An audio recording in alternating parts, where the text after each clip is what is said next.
Hello cuties, welcome to mouth watering flowers.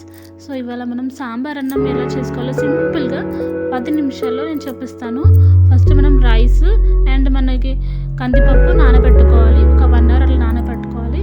So next ఏంటంటే మనకు కావాల్సిన వెజిటేబుల్స్ అన్నీ కట్ చేసుకోవాలి. ఆలు, టమాటో, ఆనియన్స్, మునక్కాయలు, వంకాయలు, మీకు ఏమేమి వెజిటేబుల్స్ కావాలనుకుంటే అవన్నీ, ఎన్ని వెజిటేబుల్స్ యాడ్ చేస్తే అంత బాగుంటుంది టేస్ట్ అనేది.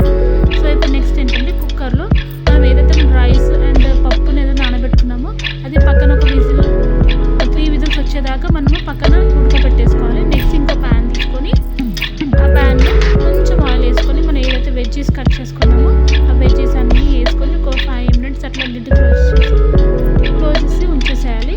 సో దట్ అవన్నీ మగ్గుతాయి. సో గైస్, సో మర్చిపోకుండా నెక్స్ట్ ఏంటంటే ఇలా ఏం చేయాలి అంటే దాంట్లో కొంచెం మీరు అల్లం పేస్ట్ చేస్తుంటారు కదా, సో ఫ్రెష్ అల్లం పేస్ట్ చేయండి, చాలా బాగుంటుంది టేస్ట్ అనేది.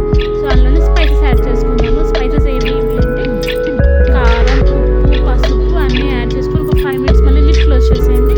లిడ్ క్లోజ్ చేస్తే ఏమవుతుందంటే మంచిగా ఆ స్పైసెస్ అనేవి బాగా అంటుకుంటుంది వెజ్జీస్కి. సో కొంచెం లాస్ట్ కొంచెం చింతపండు వేసుకోండి. చింతపండు వేయడం వల్ల ఏంటంటే పులుపు అనేది ఉంటుంది, మంచి టేస్ట్ వస్తుంది పప్పుకి అనేది సాంబార్ అన్నంకి.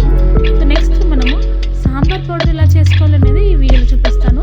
సో సాంబార్ పౌడర్ చాలా ఈజీ అండి, ఏం లేదు. మనకి ఏదైతే మనము అవన్నీ ఉంటాయో మసాలాస్ అవన్నీ మనం వేయించుకోవాలి.